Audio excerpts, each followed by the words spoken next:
a couple of companies, but ADP, just went brain dead. But the point is, how do you go from climbing that mountain Yeah. and then the knee injury? The comeback for you was the redemption, I think, was your touchdown in the Rose Bowl. But you're a fullback now. Right.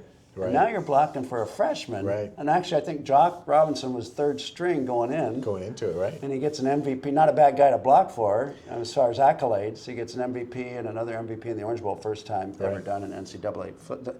Can you talk to that? I mean, how do you? Well, it's humbling, and I think the thing that you learn, you didn't realize it at the time, but life, is going to throw curveballs. I think the one thing that I was always conscious about is not, while I wanted, that to live the dream that most of us want to live playing football, and that is make it to the ultimate level. But the one thing I was always conscious of is not making football my entire life.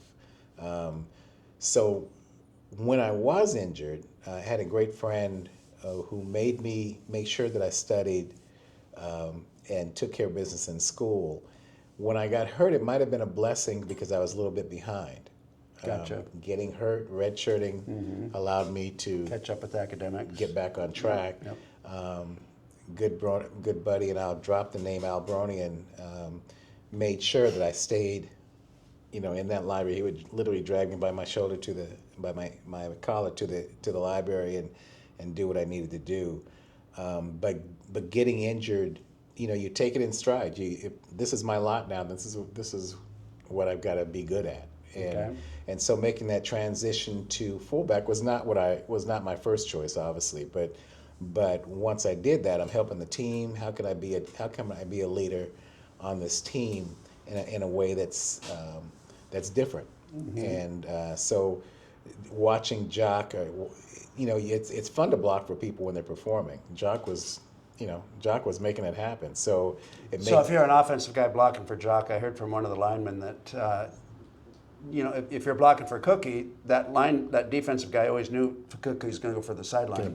Yeah. And with Jock, you can go either way. You can go through them. And if you don't mind me interrupting real quick here.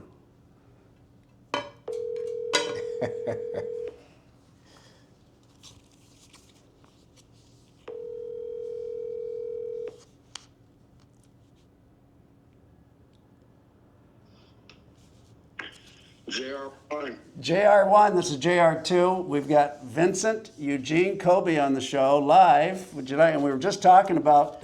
Vincent was saying how much fun it is to block for you. I think you stole his. I think you took his number, didn't you? Mr. Robinson.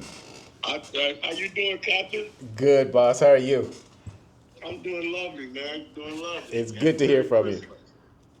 Good to hear from you. We're talking about your. Jimmy, what was you saying, Jimmy? Well, first of all, you took his number 28, I think, and then second of all, They didn't give it to me. You didn't have a choice, like the rest of us, huh? No, we didn't know. No choice. So Vince had climbed the mountain, became the starter, had a wonderful season, and all of a sudden a knee injury, and now he's blocking for a third-string freshman in the Rose Bowl. But you made it happen. I don't know if it happened that fast. But Vince was saying how much fun it was to block for you, and I think I added the fact that if they were blocking for Cookie, the defense knew that the guy was going to the sideline. So tough to block for that guy, but when you're blocking for Jock, the defense didn't know if you're going inside, outside, or through them. Yeah, I think the whole thing is that Vince was a hell of a blocker, so he was going to get it done anyway. Mm-hmm. Well, I was going inside or outside. I was telling him, boss, that the fun thing is I knew it's always fun to block when you know somebody's going to make it happen. It's always fun playing with that dude that's going to make plays, and you were doing that, so it made it easy. Thank you, Oh yeah. I remember watching some 28, and I was like, damn, wow. Number 28 is doing it. I'm like, what is that? That's Vince cut there. What? I said, that looks like me up there running number 28. Your old films. Al Rob was showing your old films. We were watching them like, damn, homeboy, who is that. He said, is that right? You know, I didn't. I never played for Coach Rob, but I was a kicker, a backup kicker, and he coached me. And Is that right? I always thought he was the ultimate coach. Did you guys feel like you had somebody? Was there anybody better than Coach Al Robertson that in your careers? He was pushing us. He was pushing us. I tell you what, the one thing that he did when I came back from my injury is he told me, "You're not gonna not make it because of me. I'm gonna get everything out of you that you've got." And so he pushed me as hard as anybody's ever pushed me to get back and be able to play. So, I thank him for that. Right. Yeah. He's sure gonna push you or kick you in the butt or whatever. Whatever. Yeah, Well, he's one of the few coaches that could actually take the players in a boxing match.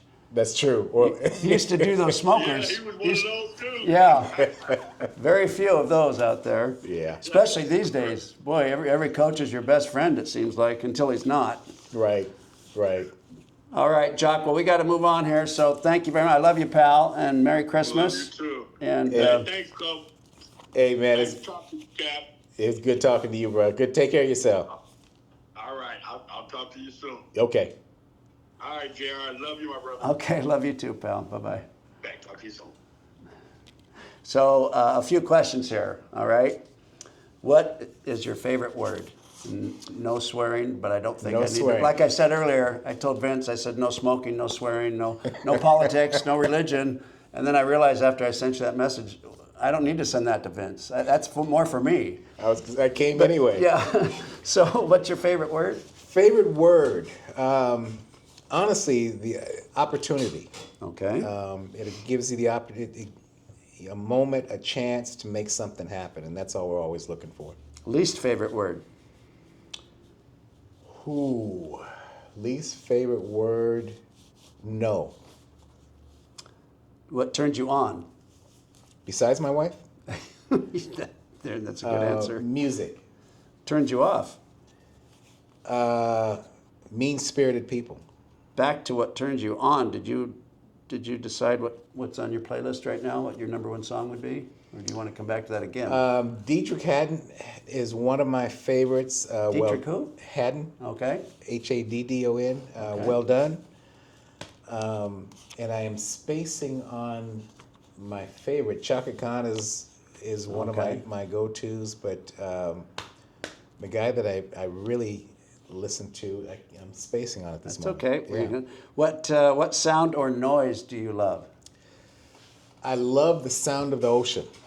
I'm one of those guys that will go to the ocean and just wrap myself in a blanket and sit on the deck and just listen to the waves come back and forth. What sound or noise do you hate? The shrill screaming.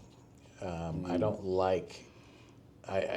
This says a lot about my personality. I don't like being out of control, and shrill screaming says you're out of control, and that's not something I can afford to do in my mind. So, What profession other than your own would you like to attempt?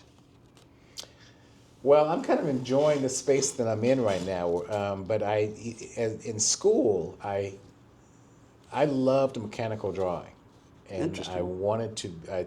I really entertained. I fantasized about being an architect.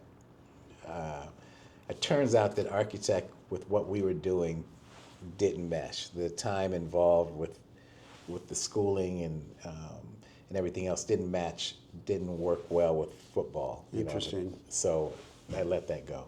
If heaven exists, what would you like to hear God say when you arrive at the pearly gates? Heaven does exist, and Dietrich Haddon, "Well Done," is the song that is what I would want to hear. Well, Vince, that was an honor having you on my show. You've always been a leader and a captain. We'll make a proposal to get that statue for Gertrude. Yes. Maybe this will kick it Yes. off. Maybe this episode. I appreciate you, buddy. Okay. Thank you very It's much. a lot of fun. Okay.